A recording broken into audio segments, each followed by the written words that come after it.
Hi நண்பர்களே, வணக்கம். இன்னைக்கு நம்ம பார்க்க போகிற ரிவ்யூ படம் டிமாண்டி காலனி 2. அருள்நிதி, பிரியா பவானி சங்கர், முத்துக்குமார் நடித்து சாம் சிஎஸ் மியூசிக் அஜய் நானமுத்து இயக்கியிருக்கிறார். படம் எப்படி இருக்கு?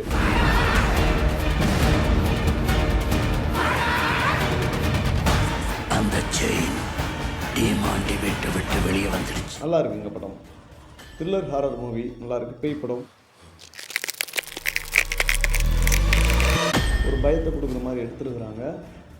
அதே சமயத்தில் நிறைய விஷயங்களில் நம்ம என்ன எதிர்பார்த்து போகிறோமோ அந்த விஷயத்தை கொஞ்சம் ஏமாற்றி இருக்கிறாங்க. நடக்கக்கூடாதுன்னு நினைச்சோம், அது இப்போ நடக்க போகுது சொல்லணும். ஏன்னா டிமாண்டி காலனி 1 பார்த்துட்டு போனவங்களுக்கு 2ல் அந்த விஷயங்கள்லாம் இல்லை அப்படி தான் சொல்லணும். ஏன் அப்படி இல்லை அப்படின்னா, அவங்க வேறு திசையில் பயணம் பண்ண ஆரம்பிச்சிட்டாங்க.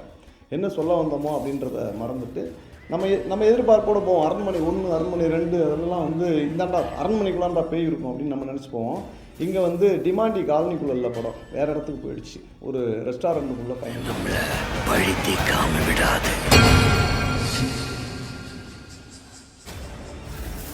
படத்துடைய முழு தொகுப்பையும் பார்ப்போமாங்க.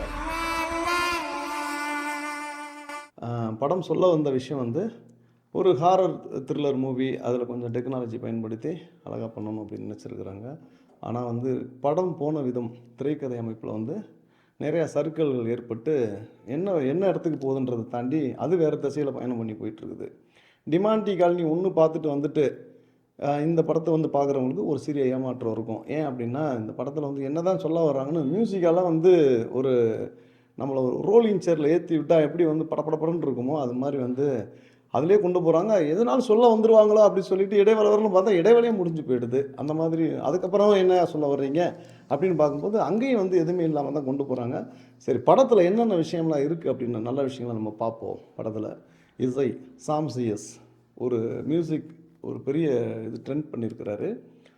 அவருடைய இசை தான் படத்தை அப்படியே இழுத்து கொண்டு போகுது. நம்மளை சின்ன சின்ன குறைபாடுகளாக இருக்கிறதெல்லாம் தவிர்த்துட்டு பார்க்க வைக்கிறது சாம் சிஎஸோட இசை. பாடல்களில் பார்த்திங்கன்னா மொக்கையாக பண்ணியிருக்காரு. என்ன விஷயம்னா, பாடல்கள் பல்லவி எப்பயுமே சாம் சிஎஸோட பாடல் பல்லவி நம்ம கேட்க முடியாது. ஏன் அப்படின்னா நிற்காதுன்ற மீன் அதுக்கப்புறம் அந்த பாட்டை பாடுறதுக்கெலாம் நீங்கள் வாய்ப்பே கிடையாது. வெளியில் அந்த பாட்டை சொல்லவே முடியாது. நீங்கள் பழைய பாட்டெலாம் சொல்லலாம், இந்த மாதிரி ஒரு பல்லவி அந்த படத்தில் இருக்குது அப்படின்னு. இவருடைய படத்தில் எதுவும் சொல்ல முடியாது. அந்தளவுக்கு மியூசிக் ராஜ்யம் இருக்கும். ஆர்ஆர் அப்படின்னா அசத்தி வச்சுருவார் சாம் சிஎஸ் அப்படின்னு சொல்லலாம். மியூசிக் செம்மையாக பண்ணியிருக்காரு. மியூசிக் அதே மாதிரி கேமரா அழகான கோணங்களில் படம் பிடிச்சி இந்த பேய் படத்துக்குரிய ட்ரெண்டை செட் பண்ணியிருக்கிறாங்க.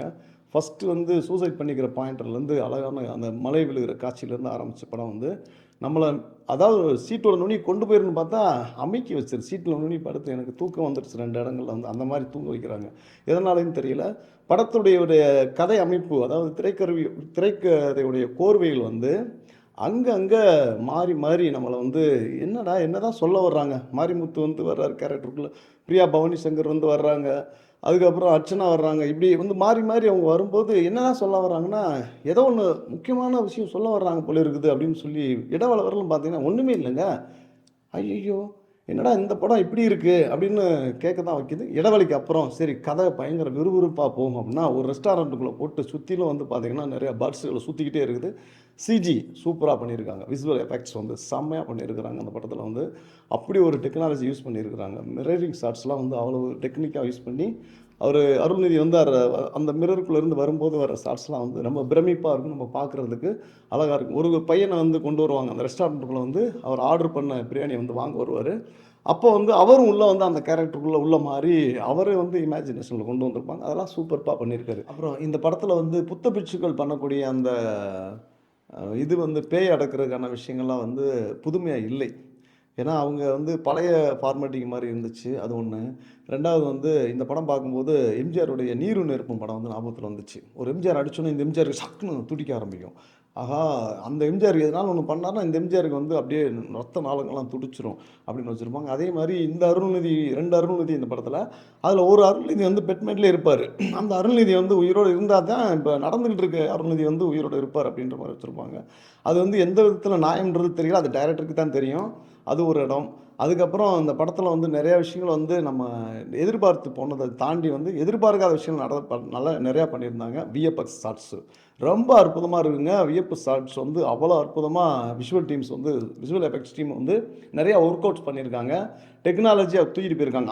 அவங்க தூக்கிட்டு போன அந்த டெக்னாலஜியை வந்து இன்னும் தூக்கி நிப்பாட்டுறது சாம் சிஎஸோடைய மெயின் பாயிண்ட்ஸ் மியூசிக்ஸ் வந்து அழகாக வந்து அவர் வாசிக்கிற எந்த இன்ஸ்ட்ருமெண்ட்டுமே வந்து இந்த படத்துக்கு வந்து ஒர்க் அவுட் பண்ணி கொடுத்துருக்குது அப்படின்னு சொல்லணும். நல்லா இருக்குது படம். அது படத்தில் வந்து மியூசிக்காக கேட்கும்போது இது வந்து நிறைய இடங்கள் என்னென்னா திரைக்கதையில் கோட்டை விட்டுருக்காரு டைரக்டர் அப்படின்னு தான் சொல்ல முடியும்.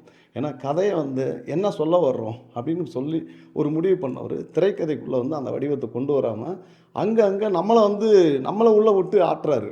எப்படின்னா நீங்களே யோசிக்கங்க, நீயே ஒரு முடிவு பண்ணிக்கான ஒரு கதையெல்லாம் வச்சுருக்கோம் அந்த மாதிரி. ஸோ டிமாண்டி காலனி நீங்கள் டிமாண்டி 1ல் வந்து டிமாண்ட் பண்ணலை, டிமாண்டி 1 மாதிரி இதில் டிமாண்ட் பண்ணலை. டிமாண்டி 2 ஈஸி வந்து ஒரு ஆவரேஜ் இதில் தான் சேர்க்க முடியும். ஸோ டிமாண்டி காலனி 1 மாதிரி இருக்குன்னு நினச்சி வரவங்க சின்ன ஏமாற்றம் இருக்கும். மற்றபடி இந்த படம் வந்து பேய் படம் தான் அப்படின்னு சொல்லிக்கலாம். நண்பர்களே, எங்கள் தாயே தமிழம்மா சேனலை வந்து நீங்கள் சப்ஸ்கிரைப் பண்ணணும். உங்களுடைய ஆதரவு எங்களுக்கு வேணும். மீண்டும் அடுத்தது ஒரு நல்ல ரிவ்யூவில் உங்களை சந்திக்கிறேன். நன்றி, வணக்கம்.